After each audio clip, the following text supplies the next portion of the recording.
विद्यार्थियों के लिए प्रेरक प्रसंग। इतरा माता का पुत्र ऐत्रेय बाल्यकाल से ही जप करता था। वह न तो किसी की बात सुनता था, न स्वयं कुछ बोलता था, न अन्य बालकों की तरह खेलता ही था और न ही अध्ययन करता था। आखिर लोगों ने कहा, यह तो मूर्ख है, कुछ बोलता ही नहीं है। एक दिन मां ने दुखी होकर ऐत्रेय से कहा कि माता पिता तब प्रसन्न होते हैं जब उनकी संतान का यश होता है। तेरी तो निंदा हो रही है। संसार में उस नारी का जन्म निश्चय ही व्यर्थ है जो पति के द्वारा तिरस्कृत हो और जिसका पुत्र गुणवान न हो। तब ऐत्रेय हंस पड़ा और माता के चरणों में प्रणाम करके बोला, मां, तुम झूठे मोह में पड़ी हुई हो। अज्ञान को ही ज्ञान मान बैठी हो।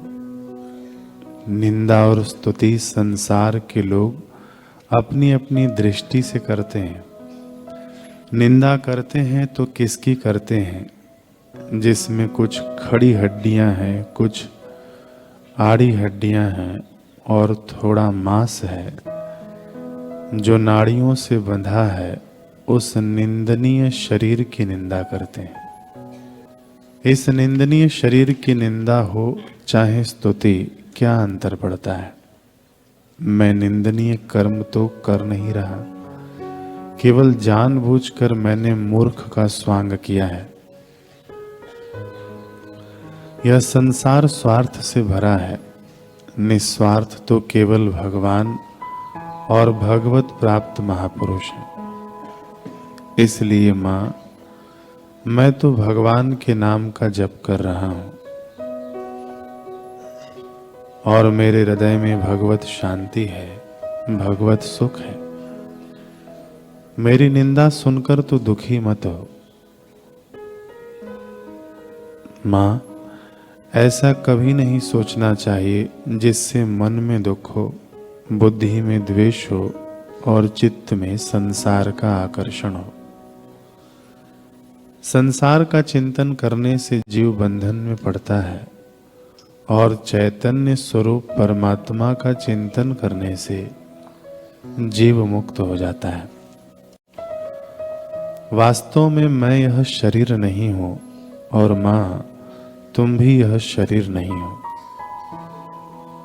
शरीर तो कई बार पैदा हुआ और कई बार मर गए।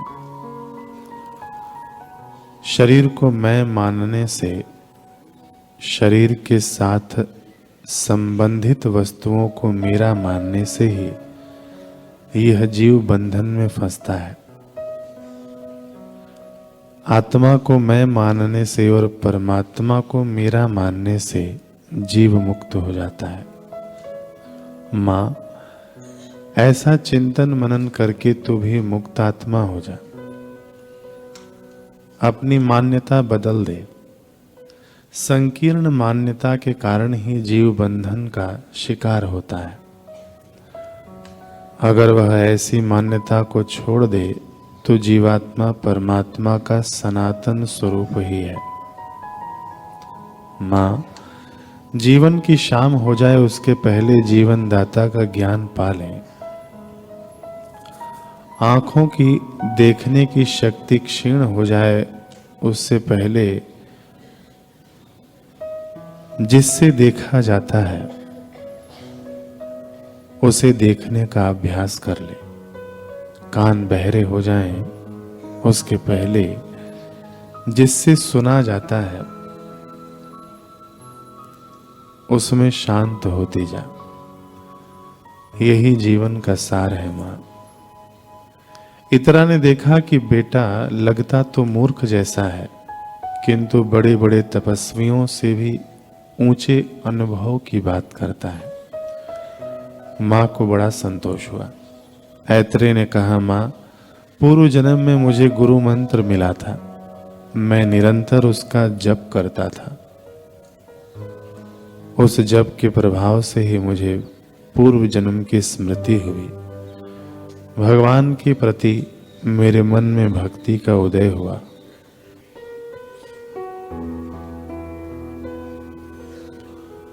अगला प्रसंग है मद्रास, जो अभी चेन्नई के नाम से जाना जाता है, वहां की घटना है। एक बच्चा था रंगू। एक दिन उसके पिता ने उसको पैसे दिए और कहा, जाओ बेटा, फल वल ले आओ, खाएंगे। पैसे लेकर वह बबलू रंगू फल लेने गया। रास्ते में उसने देखा कि एक व्यक्ति कराह रहा है, तो उसने पूछा, चाचा जी क्या हुआ, आप क्यों कराह रहे हैं? व्यक्ति बोला, बेटे बहुत भूखा हूं। तो फिर रंगू ने जो पैसे थे उनसे कुछ फल वल, भोजन, फुल्का, दाल आदि लेके उसको खिलाया और साथ ही कुछ चीज वस्तुएं भी देके वह खाली हाथ लौटा। हाथ तो खाली थे, लेकिन हृदय बड़ा आनंद से, प्रसन्नता से भरा था। बड़ा अच्छा लग रहा था। बच्चा जब खाली हाथ घर आया तो पिता ने पूछा, रंगू बेटे फल लाया? बालक ने कहा, पिताजी फल तो लाया हूं। पिता ने कहा, कहाँ है? बेटे ने कहा, वे दिखेंगे नहीं। पिता ने कहा, दिखेंगे नहीं? ऐसे फल कौन से हैं? तो रंगू ने सारी बात सुना दी कि एक गरीब भूखा प्यासा था, उसकी ओर कोई ध्यान नहीं दे रहा था। मेरा ध्यान गया, मैंने उसको भोजन कराया, फल आदि दे के आया, पैसे उसकी सेवा में लगा के आया।